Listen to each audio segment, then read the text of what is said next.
हम बात करने जा रहे हैं कि राजा मान सिंह ने मेवाड़ को क्यों नहीं लूटा।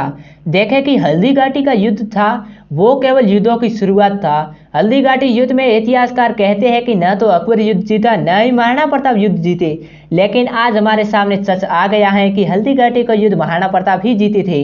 हल्दी घाटी युद्ध में अकबर चाहता था कि या तो महाराणा प्रताप वीरगति को प्राप्त हो जाए या तो उन्हें कैद कर दिया जाए, लेकिन अकबर की दोनों इच्छाएं पूरी नहीं हुई। इसी कारण अकबर युद्ध नहीं जीत सका था। इसलिए अकबर ने मान सिंह और आसिफ खां को 2 साल तक अपने दरबार में नहीं आने दिया। हालांकि बाद में दोनों को माफ कर दिया था क्योंकि अकबर उनसे नाराज हो गया था। हम भी सोच सकते हैं कि अगर अकबर जीतता तो नाराज नहीं होता क्योंकि अकबर हार गया था। हल्दी घाटी युद्ध के बाद महाराणा प्रताप लोगों को जमीनों का हिस्सा दे रहे थे। अगर महाराणा प्रताप युद्ध हार गए होते तो वो कौन सी जमीनों का हिस्सा दे रहे थे।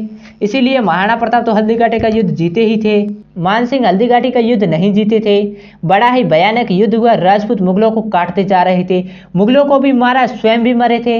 हल्दी घाटी युद्ध के बाद मान सिंह की दशा देखें तो मान सिंह ने हल्दी घाटी के बाद गोगुंदा पर अपना अधिकार कर लिया। गोगुंदा पर अधिकार करने के बाद भी मान सिंह को राजपूतों से इतना बड़ा भय था कि राजा मान सिंह ने गोगुंदा में सैनिक छावनी के चारों ओर एक खाई खुदवा दी और एक चारों ओर दीवार खड़ी कर दी। अब मान सिंह गोगुंदा में जाकर स्वयं फंस गया था कि जो गोगुंदा में रसद सामग्री आती थी वह महाराणा प्रताप ने उस पर रोक लगा दी।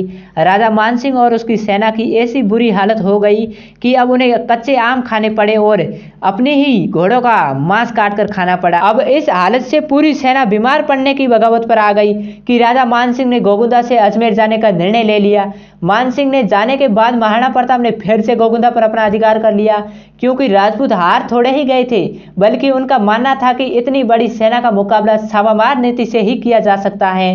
हल्दी घाटी का युद्ध जून को हुआ था और महाराणा प्रताप ने जुलाई पर गोगुंदा पर पुनः अधिकार कर लिया। अब अकबर और भी ज्यादा आग बबूला हो गया था। राजपूतों का हारना तो दूर की बात है, बल्कि वो अपने स्थानों को, खोए हुए स्थानों को वापस प्राप्त कर रहे थे। इसीलिए अकबर मान सिंह से बहुत ही क्रुद्ध हो गया था। राजा मान सिंह मेवाड़ को क्यों नहीं लूटा? क्योंकि वो खुद की जान बचा पाता या अपने सैनिकों की जान बचा पाता, यही एक उसके लिए बड़ा कार्य हो गया था। जब इनके सैनिक जंगल में फल लेने जाते तो भील अपने जहरीले बाणों से अपना शिकार बना लेते थे और वहीं से घायल होकर वापस छावनी में जाते और वहीं पर अपने प्राण त्याग देते थे। ऐसी स्थिति राजपूतों और भीलों ने कर रखी थी राजा मान सिंह की और उसकी सेना की। राजा मान सिंह क्या मेवाड़ को लूटता? कुछ भी नहीं बचा था खाने के लिए, क्योंकि महाराणा प्रताप ने किसानों से कहकर फसल में आग लगवा दी थी। मेवाड़ का पूरा पूरा क्षेत्र जहां से मान सिंह की सेना आई वो क्षेत्र महाराणा प्रताप की आज्ञा से उजाड़ दिया गया था। जिसने भी यह आज्ञा नहीं मानी थी उसका सर दूसरे दिन पेड़ पर लटका मिलता था। तो कठोर दंड के साथ महाराणा प्रताप ने पूरे मेवाड़ में आज्ञा दे रखी थी। जो व्यक्ति गांव में रहते थे उन सबको वन क्षेत्र में बुला लिया गया था। फसलों में आग लगा दी, बावड़ियों और कुओं में विष मिला दिया गया था। ऐसे में मान सिंह सोचते रह गए कि उन्हें रसद खेतों से और गांव से मिल जाएगी। ये सब महाराणा प्रताप ने उजाड़ दिया था। इन सब से बचने के लिए मान सिंह की सेना अपने आप में जूझ रही थी, अपने आप संघर्ष कर रही थी बचने के लिए। जब हल्दी घाटी का युद्ध मान सिंह हार गए तब अकबर स्वयं मेवाड़ पर आक्रमण करने के लिए आ गया एक बड़ी सेना के साथ।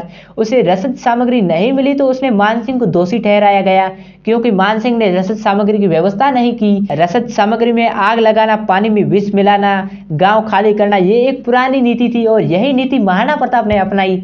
मान सिंह मेवाड़ को क्यों नहीं लूटा? क्योंकि वह एक राजपूत था इसलिए नहीं, यह एक बकवास है। वह मेवाड़ को कैसे लूटता? उसके पास कुछ नहीं था क्योंकि वह मेवाड़ को लूटता या अपनी जान बचा पाता। मान सिंह ने महाराणा प्रताप का पीछा क्यों नहीं किया?